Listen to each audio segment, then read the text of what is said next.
Comparison of Ethereum Classic and Ethereum monetary policies. In this post, we will compare the Ethereum Classic ETC and Ethereum ETH monetary policies.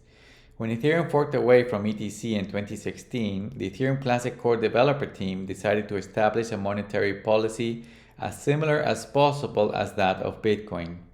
The change occurred in December of 2017, and since then, it has remained and will remain the same forever.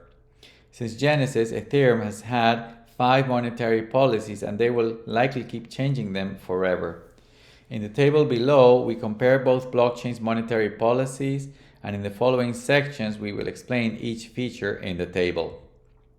Ethereum's tendency to centralization and mega validators.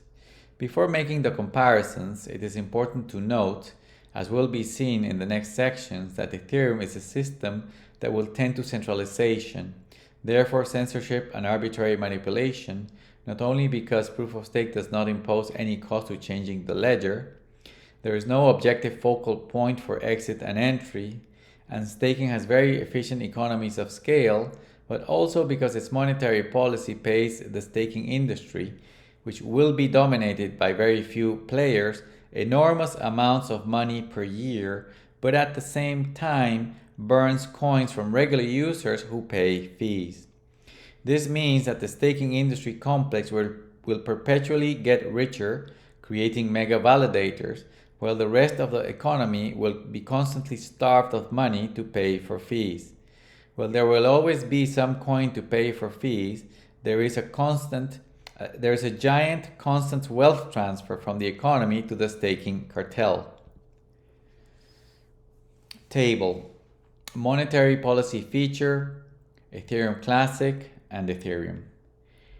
Digital gold. Ethereum Classic, yes. Ethereum, no. Algorithmic. Ethereum Classic, yes. Ethereum, no. Cap supply. Ethereum, yes. Ethereum, no. Ethereum Classic, yes. Ethereum, no. Block time, Ethereum Classic, 13 seconds. Ethereum, 12 seconds. Eras. Ethereum Classic every 2 years, which is 5 million blocks.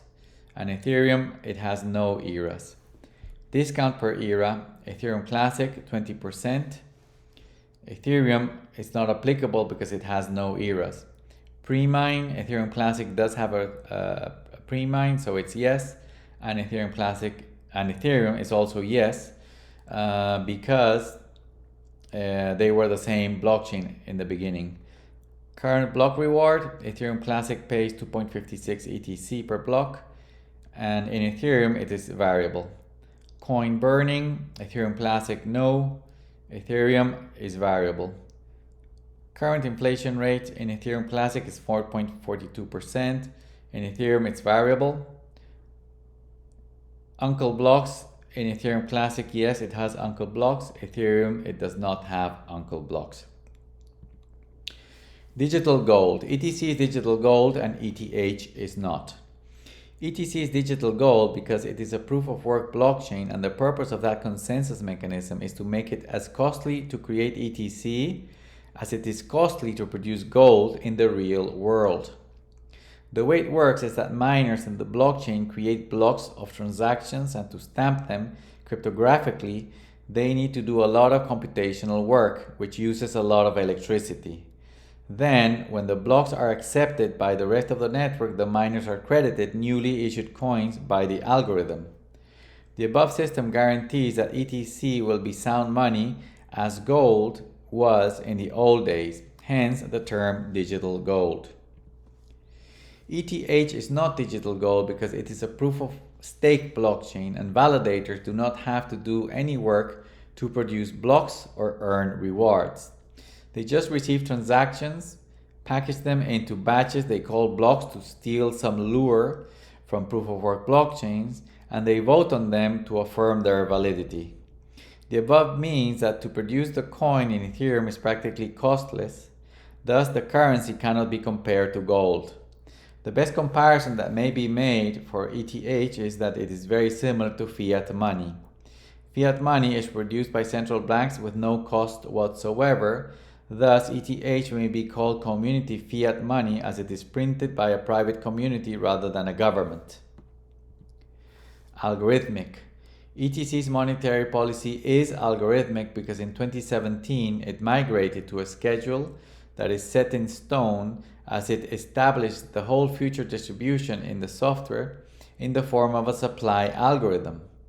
The supply algorithm is a set of simple and transparent mathematical rules that establish what number of coins will be paid to miners per block, the frequency of the payments, and a schedule that will decrease these payments as time passes by. ETH's monetary policy is manual, not algorithmic, because it has been changed several times and will likely change many times more in the future, given the proof of stake tends to centralization. The fact that it has a software algorithm that determines payments to validators does not mean it is algorithmic, as long as developers may change the rules whenever they please. Capped supply. ETC has a capped supply of its coin. This means that it's known what is the total amount of ETC that will ever exist. Given Ethereum Classic's frequency of payments to miners, the number of coins it issues per block, and its discount schedule, it will have a maximum supply of ETC of 210,700,000. ETH does not have a capped supply, but has a two-way system with an issuance schedule and a coin burning mechanism. These two combined sometimes produce a net issuance of coins and sometimes a net redemption of coins. It all depends on the amount of staked ETH by validators and the levels of transaction fees. However, whether Ethereum has a capped supply or not, or if they burn coins or not, is inconsequential, as a centralized network with a manually managed monetary policy because they may change the rules at any time. Block time. Ethereum Classic's block time is 13 seconds per block, and Ethereum's is 12 seconds per slot, and the slot is a space where a block fits. This means that ETC miners create 6,646 blocks per day, and ETH validators create 7,200 blocks in the same period. The block time of a blockchain is important because it establishes how fast the coins will be created, thus regulates the supply, and the burn rate in the case of Ethereum. By modulating the block times and the number of coins created or burned per block, then a blockchain can control the monetary policy in time and supply levels. Eras. Ethereum Classic has eras and Ethereum does not. Eras in ETC are measured in blocks in which the payments to miners, thus the issuance of coins, will be the same for each era. Ethereum Classic's eras last 5 million blocks, which at 13 seconds per block turns out to be more or less 2 years per era. After each era, ETC discounts the payment to miners. Discount per era. In Ethereum Classic, the discount per era is 20%. This means that since Genesis, ETC has paid miners 5 ETC per block in the first era, then 4 ETC, then 3.20 ETC, and now is paying 2.56, which is the current era. Ethereum never had eras, but has manually changed its monetary policy many times. Since Genesis, ETH has paid miners 5 ETH per block until October of 2017, when they reduced the payment to 3. In February of 2019, they reduced the miners' payment to 2 ETH per block. In August of 2021, they implemented EIP 1559, which started the coin burn system in which part of the transaction fees are burned, thus reducing supply. And in September of 2022, they migrated from proof of work to proof of stake, where they changed the payment rate to validators to a variable system. Pre-mine. Because Ethereum Classic and Ethereum were one single project since the beginning, and the project started with a crowd sale that resulted in an initial issuance, or what is called a pre-mine, then both ETC and ETH have a pre-mined stock of coins that were created at Genesis block. This pre-mined stock for both chains is 72 million ETC and ETH for the current 140,600,000 and 120,300,000 supply numbers respectively. Current block rewards. The current era in ETC is era 4, which is between block 15,000,001 and 20 million. This means it is paying 2.56 ETC per block to miners as explained before.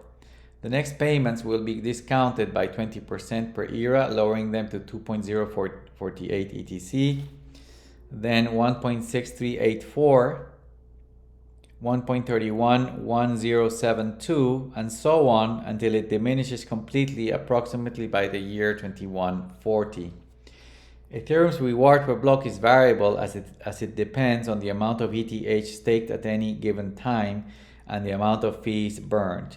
This means it has no set or certain reward per block. Coin burning. As said before, Ethereum has a coin burning mechanism and ETC does not. In ETH, when people send transactions, they have to enter two kinds of fees: the network fees and the tip for validators. When the network is congested, users may increase the tip to validators so their transactions are accepted earlier in the blockchain. The network fee is set by a mechanism that raises the fee when there is a lot of traffic and lowers it when there is less. In any case, network fees are burned and not actually paid to validators.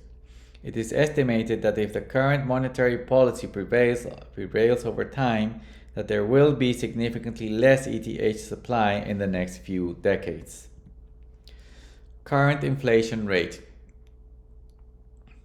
If we calculate the number of blocks ETC produces per year and multiply that by the block reward payments, then we will get the total number of coins issued per year. If we divide that by the current supply, then we will know the current inflation rate. Because ETC produces blocks every 13 seconds, this equals to 2,425,790 blocks per year. If we multiply that number by 2.56 ETC issued per block, we will get 6,210,022 ETC issued per year in the current era. If we divide this by the current supply of 140,600,000 ETC, then we get a current inflation rate of 4.42%. For the reasons explained before, Ethereum has a variable inflation rate. The last estimate by the Ethereum Foundation was 0.52% per year with the current monetary policy. Source link: ethereum.org en/roadmap/merge/issuance. Uncle blocks. Ethereum does not have them anymore, but Ethereum Classic has a feature called Uncle blocks. This is that each time a block is created in the network, there may be up to 2 extra blocks that will get paid a minimal fee for the effort of building them. This was done because due to ETC's mining algorithm, there is a probability that more than one block may be built by miners per round. To incentivize miners to participate, the Uncle block reward was created. However, the Uncle block rate is around 5% per era in ETC, meaning that only in 5% of occurrences there are actually other blocks created in the network. In addition to this, the payments to uncles is very low. It is currently 0.32 ETC for both uncles whenever they appear, and they are discounted by 20% per era as the other rewards. So the impact on the supply and inflation in ETC is minimal. Thank you for watching this Ethereum Classic video. To learn more about ETC, please go to ethereumclassic.org. Thank you very much.